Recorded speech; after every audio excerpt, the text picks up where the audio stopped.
ഞാൻ ഈ റൂം ഡെക്കറിന് വേണ്ടിയുള്ള സാധനങ്ങളെല്ലാം മീഷോന്ന് തന്നെയാട്ടോ മേടിക്കുന്നത്. ഒരു 120 രൂപ കൊടുത്തിട്ട് മേടിച്ചൊരു മിറർ ആണ് ഇത്. ആക്ച്വൽ മിറർ ഒന്നും അല്ല. നമ്മൾ മുഖം നോക്കുന്ന സമയത്ത് നമുക്ക് തലവേദനിക്കും, കാരണം ഫോക്കസ് ആവത്തില്ല.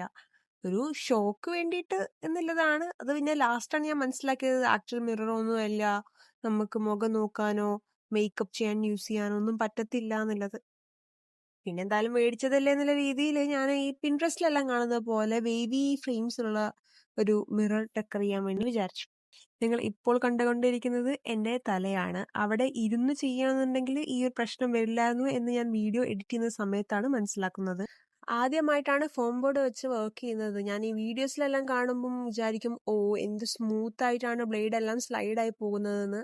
എന്നാൽ അങ്ങനെയൊന്നും അല്ല കേട്ടോ. ഞാൻ ഒത്തിരി ഫോഴ്സ് കൊടുത്തിട്ടാണ് ഈ ഒരു പരുവത്തിലാക്കി എടുത്തത്.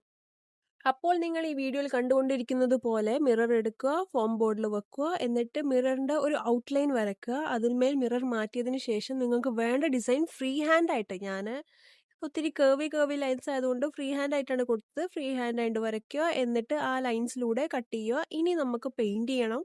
So I am doing A pink colour because ഞാൻ എൻ്റെ റൂം ഡെക്കറേറ്റ് ചെയ്യാൻ വിചാരിക്കുന്നത് ഒരു ഗേളി വൈബിലാണ്. സോ പിങ്ക് ഒരു മസ്റ്റ് കളറാണ്. പക്ഷെ ഇതെല്ലാം കഴിഞ്ഞ ശേഷം ഐ തോട്ട് ഒരു ലൈറ്റ് ബ്ലൂ ആയിരുന്നു ഒന്നുകൂടെ നന്നായിരുന്നതെന്ന്. ബട്ട് കുഴപ്പമൊന്നും ഉണ്ടായില്ല. And this is the final look. ഞാൻ ഇത് ഇപ്പം ജസ്റ്റ് ഒരു സൈഡിൽ വെച്ചിട്ടേ ഉള്ളൂ. ഇത് ഇവിടെ അല്ല ഞാൻ ആക്ച്വലി ഈ മിറർ ഫിറ്റ് ചെയ്യാൻ ഉദ്ദേശിക്കുന്നത്. ഇത് എല്ലാ ഡെക്കറേഷൻ പരിപാടികളും കഴിഞ്ഞിട്ട് ഞാൻ ലാസ്റ്റ് ആയിട്ട് നിങ്ങൾക്ക് പിന്നെ കാണിച്ചു തരുന്നുണ്ട് എവിടെയാണ് ആക്ച്വലി ഞാൻ മിറർ വെക്കാൻ ഉദ്ദേശിച്ചത്.